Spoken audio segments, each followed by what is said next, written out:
Bhogapuram airport ప్రారంభోత్సవం సందర్భంగా AP ముఖ్యమంత్రి చంద్రబాబు నాయుడు గారు చేసిన ప్రసంగాన్ని తెలుగుదేశం పార్టీ అభిమానులు కూడా జీర్ణించుకోలేకపోతున్నారు. సోషల్ మీడియాలో తెలుగుదేశం పార్టీ మద్దతుదారులు కూడా చంద్రబాబు నాయుడు వైఖరిని విమర్శిస్తూ ఉన్నారు. ఏదో ప్రధాని వచ్చినప్పుడు గౌరవప్రదంగా 4 మాటలు మాట్లాడవచ్చు కానీ మరి ఇదేంటి ఒక ఈవెంట్ లో వ్యాఖ్యాత తరహాలో గట్టిగా అరుస్తూ ఆ హావభావాలు అన్ని మోడీ దగ్గర మాటల్లో మోకరిల్లారు అన్నట్టుగా చంద్రబాబు నాయుడు గారి వ్యవహార శైలి ఉంది అని తెలుగుదేశం పార్టీ కార్యకర్తలు ఆవేదన చెందుతూ ఉన్నారు. సిబిఐ మాజీ డైరెక్టర్ మన్నెం నాగేశ్వరరావు లేటెస్ట్ గా మరో ట్వీట్ పెట్టారు చంద్రబాబు నాయుడు గారి వైఖరిని ఉద్దేశించి. చంద్రబాబు గారు అధికారం కోసం ఇంతలా దిగజారాల్సిన దుస్థితి నిజంగా ఉందా?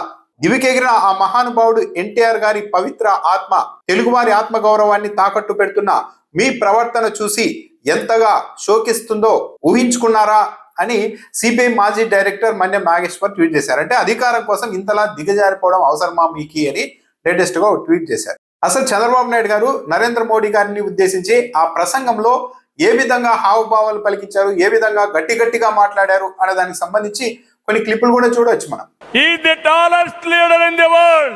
All of us has to stand with him. నిలబడుకొని సంఘీభావాన్ని తెలియజేయండి. In my experience, only one leader, that is Narendra Modi, has done extremely good work. Yes, Modi.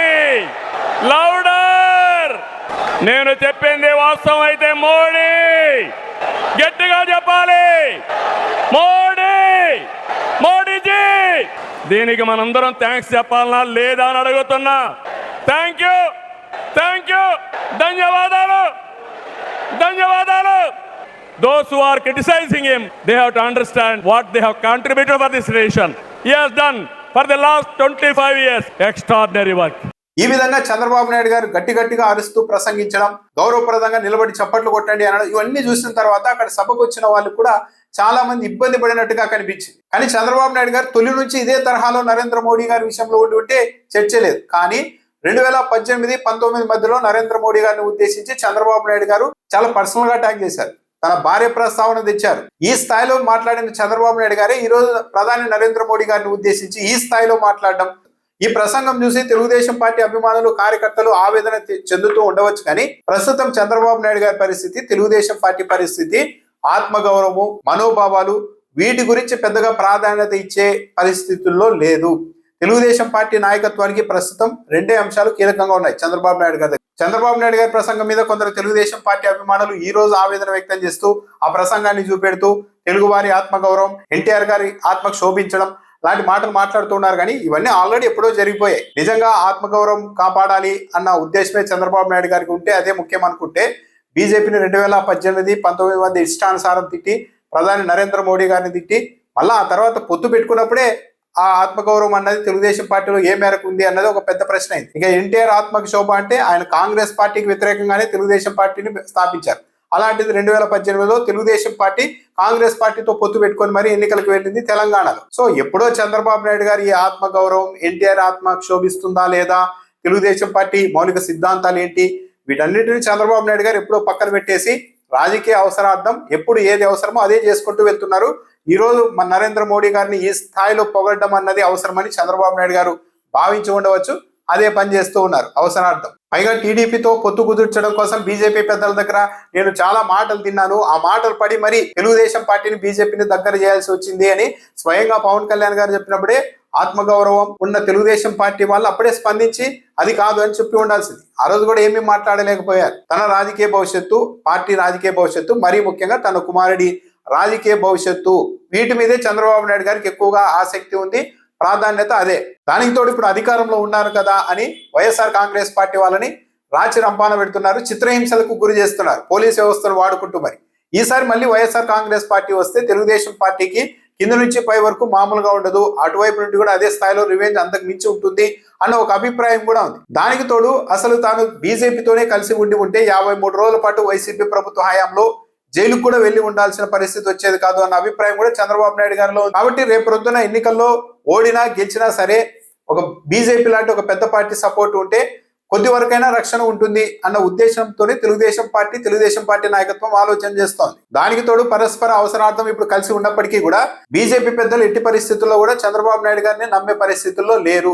కొద్ది రోజుల క్రితం కూడా ముంబైలో ఒక పారిశ్రామికవేత్తలు ఒక మాజీ ఉపరాష్ట్రపతిని కలిశారు అనగానే ఢిల్లీలో పెద్ద చర్చకు దారితీసింది. బీజేపీ పెద్దలు ఆరాధించారు, దాన్ని సీరియస్ గా తీసుకున్నారని తెలుసుకున్న నారా లోకేష్ గారే స్వయంగా ఢిల్లీ వెళ్లి ప్రధాని గారు అపాయింట్మెంట్ తీసుకొని వివరణ కూడా ఇచ్చి వచ్చారు. ఆ తర్వాత నారా లోకేష్ గారే అవును నేను ఈ అంశం మీద వివరణ ఇచ్చాను అని ధృవీకరించిన ఉదంతం కూడా ఉంది. ప్రస్తుతం ఉన్నట్టుగానే రాజకీయ పరిస్థితులు ఉండకపోవచ్చు. ఏ మాత్రం అవకాశం దొరికినా సరే తెలుగుదేశం పార్టీ స్థానాన్ని బీజేపీ రాష్ట్రంలో క్యాప్చర్ చేయడానికి ఏ మాత్రం వెనుకాడదు. పైగా పవన్ కళ్యాణ్ ను ముందు పెట్టి ఏదో రోజు ఇలాంటి ఆలోచన చేస్తారు అన్న ఆందోళన కూడా తెలుగుదేశం పార్టీలో ఉంది. అంటే బీజేపీ జనసేన రెండు కలిసి రాజకీయం మొదలు పెడితే తెలుగుదేశం పార్టీకి అపారమైన నష్టం కూడా ఉంటుంది. అయితే చంద్రబాబు నాయుడు గారిని కాదని పవన్ కళ్యాణ్ గారు బీజేపీ వైపు వెళ్తారా అన్నది ఒక పెద్ద ప్రశ్నే. కానీ బీజేపీ జనసేన కలిసి అలాంటి ఆపరేషన్ చేసినా ఇక్కడ బీజేపీ రాజకీయం చేయడం మొదలు పెట్టినా తనకు అపారమైన నష్టం ఉంటుంది అన్నది కూడా చంద్రబాబు నాయుడు గారికి తెలుసు. ఒకవేళ బీజేపీ నేరుగా తెలుగుదేశం పార్టీ స్థానాన్ని ఆక్యుపై చేయాలి అనుకున్నప్పుడు తెలుగుదేశం పార్టీ ప్రభుత్వంలో జరుగుతున్న అనేక అక్రమాలు అనేక ఆరోపణల మీద చాలా దూరం వరకు వెళ్లే అవకాశం ఉంటుంది. అప్పుడు తెలుగుదేశం పార్టీ నాయకత్వం ఉక్కిరిబిక్కిరి కావచ్చు. దానికి తోడు నెక్స్ట్ ఫేజ్ లో చంద్రబాబు నాయుడు గారు తెలుగుదేశం పార్టీ నాయకత్వాన్ని పూర్తిగా నారా లోకేష్ గారి చేతిలో పెట్టాలనుకుంటున్నారు. నారా లోకేష్ గారి చేతుల్లోనికి తెలుగుదేశం పార్టీ నాయకత్వం పెట్టిన తర్వాత ఒకవేళ బీజేపీ కొత్త ఆలోచనలతో ఇక్కడ రాజకీయం మొదలు పెడితే తెలుగుదేశం పార్టీ ఉనికి కూడా ప్రశ్నార్థకం కావచ్చు. అందుకే చంద్రబాబు నాయుడు గారు వీలు చిక్కినప్పుడల్లా నేను పూర్తిగా మారిపోయాను, గతంలో లాగా ఉండదు, నన్ను మీరు పాలు నీళ్ళలాగా చూడాలి అన్న ఒక సంకేతాలు పంపేందుకు శత విధాలు చంద్రబాబు నాయుడు గారు ప్రయత్నిస్తున్నట్టుగా అనిపించింది. ఢిల్లీలో జంజీ యూత్ అంతా నరేంద్ర మోడీ గారి మీద బీజేపీ ప్రభుత్వం మీద పెద్ద ఎత్తున విమర్శలు చేస్తున్నప్పుడు కనీసం అది తప్పు అని ఖండించిన చంద్రబాబు నాయుడు గారు ఇక్కడ మాత్రం నరేంద్ర మోడీ గారికి ఆ స్థాయిలో పొగడడం వెనుక ఉద్దేశం ఏంటి అన్న చర్చ కూడా నడుస్తోంది. దానికి తోడు ఏపీలో ఏం జరిగినా సరే నేనే చేస్తున్నానని చంద్రబాబు నాయుడు గారు సాధారణంగా క్లెయిమ్ చేస్తుంటారు. అమరావతి కడుతున్నది తెలుగుదేశం పార్టీ ప్రభుత్వమే అంటారు, పోలవరం నిర్మిస్తున్నది దాని కళ నాదే అంటారు, ఆర్థిక పరిస్థితుల్లో చక్కబెట్టి రాష్ట్రాన్ని ముందుకు తీసుకెళ్తున్నది మేమే అని చెప్తారు, అన్నీ చెప్తారు. కానీ నిన్న సభలో మాత్రం స్వయంగా ఆ క్రెడిట్ మొత్తం నరేంద్ర మోడీ గారికి ఇచ్చే ప్రయత్నం చేశారు చంద్రబాబు నాయుడు గారు. అమరావతికి నిధులు ఇస్తున్నది నరేంద్ర మోడీ గారు, పోలవరం పూర్తికి సహకరిస్తూ ఉన్నది నరేంద్ర మోడీ గారు, ఆర్థికంగా క్లిష్ట పరిస్థితుల్లో ఉన్న రాష్ట్రానికి ఆక్సిజన్ అందించి నిలబెడుతున్నది నరేంద్ర మోడీ గారు అని ప్రతిదీ కూడా నరేంద్ర మోడీ గారికి క్రెడిట్ ఇచ్చారు. కానీ ఇక సాధారణ సభల్లో ఎప్పుడు కూడా అంటే నరేంద్ర మోడీ గారు లేని సభల్లో ఎప్పుడు కూడా ఈ స్థాయిలో నరేంద్ర మోడీ గారి వల్ల ఇవన్నీ జరుగుతున్నాయి ఎక్కడ చెప్పింది లేదు చంద్రబాబు నాయుడు గారు, తన వల్లే జరుగుతాయని చెప్తారు. కానీ అక్కడ మాత్రం చెప్పారంటే నరేంద్ర మోడీ గారి దగ్గర ఏదో విధంగా మార్కులు కొట్టివేయాలి, ఎక్కడో లోపల అనుమానం ఉన్నప్పటికీ కూడా ఇలా మనం విపరీతంగా పూర్తిగా మాటల్లో మోకరిల్లి మాట్లాడడం ద్వారా ఓకే చంద్రబాబు నాయుడు పూర్తిగా మారిపోయారేమో, తెలుగుదేశం పార్టీ ఇంకా పూర్తిగా మనకు విధేయంగా మన దగ్గరే ఉండిపోతుంది అన్న ఒక భావన ఏదో ఒక మూల కలగకపోతుందా అన్న ఆశతో చంద్రబాబు నాయుడు గారు తన ప్రసంగాన్ని కొనసాగించినట్టుగా ఉంది.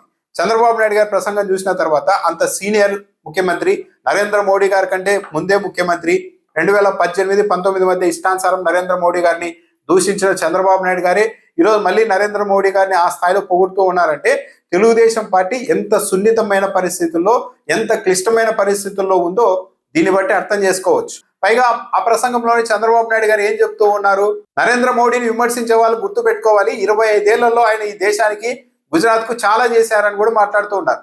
మరి 25 ఏళ్ల నుంచి చాలా చేసినప్పుడు జస్ట్ ఒక 7-8 ఏళ్ల క్రితం నరేంద్ర మోడీ గారిని ఉద్దేశించి ఆ స్థాయిలో చంద్రబాబు నాయుడు గారు ఎందుకు మాట్లాడారు అన్న ప్రశ్నకు సమాధానం ఉండదు.